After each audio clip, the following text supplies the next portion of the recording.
Coming to you with this 5.4 liter Triton 3-valve timing chain replacement. This is a demonstration on the OTC tool. I used to know the number. It's on here somewhere. 6684. This is a valve spring compressor tool.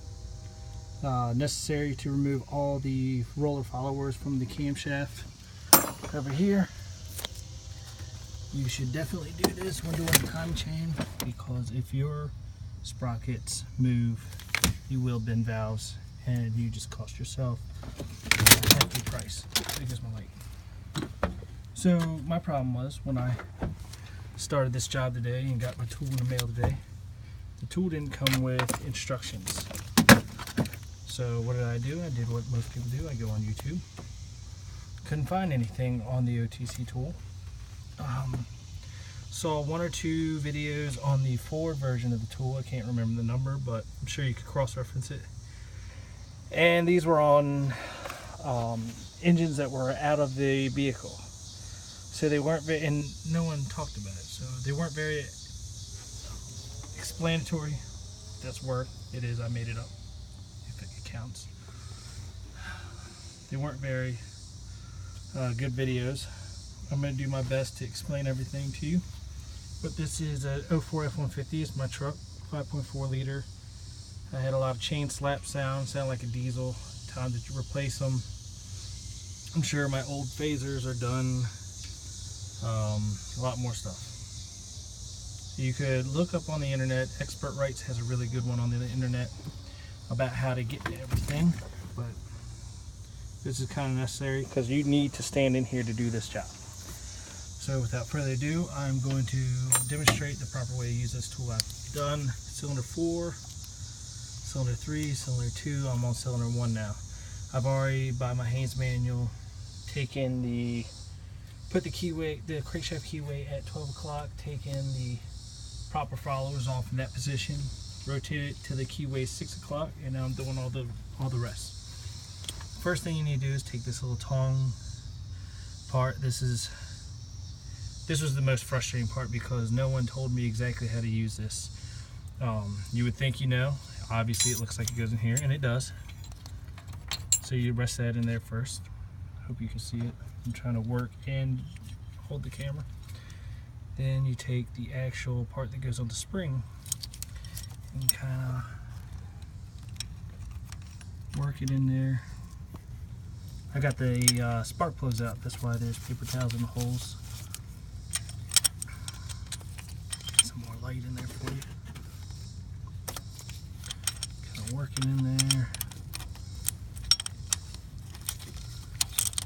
It's definitely a tight fit.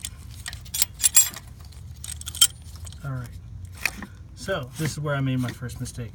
I went ahead and ran this nut up. It's keyed with a flat spot, and put the screw top on it, and it wouldn't do anything. It just wanted to pivot.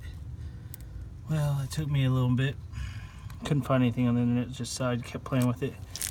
And the tongs on the other side, I hope you can see them, they actually need to be pushed. Like I said, it's a tight fit. They need to be pushed and resting on the other side of the head. Right there. By the way, it's like 106 degrees today. And then once you get it all lined up, it's hard to do with one hand. Put your knob on. Make sure you're keyed.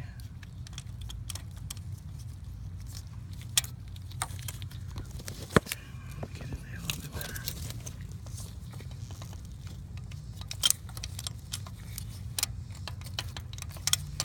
And something I'm doing, nobody explains it, but I'm trying to make sure I'm not pushing on the valve keepers.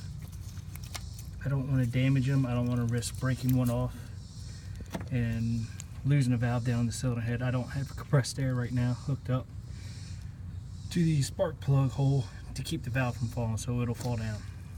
So once that's there, it's all set up. It's nice and tight, got tension. Crank this down. Hope you can see it. It's pushing the valve. and the valve spring down. I wouldn't recommend using any wrenches or anything on this. It is got a hex on the bottom right here for a wrench. I wouldn't do it, because if you try to force it and it doesn't want to go, you may bend a valve. Your piston might be too far up. I don't know. I don't think anything would happen, but I just don't want to take that risk. So this is tight. It won't go any further by hand. I take a little magnet, stick it on the follower. I usually use two hands. I put one hand on the other side to kind of push it towards me. I'll try to do this one-handed. And there we go. And that's how you use a tool. Make sure, if you're reusing these, have a little box set up, mark what cylinder they come out and where they were. So this is number 1 intake. Looks like H because I did it wrong, but intake. I hope that helps you guys out there. Have a good one.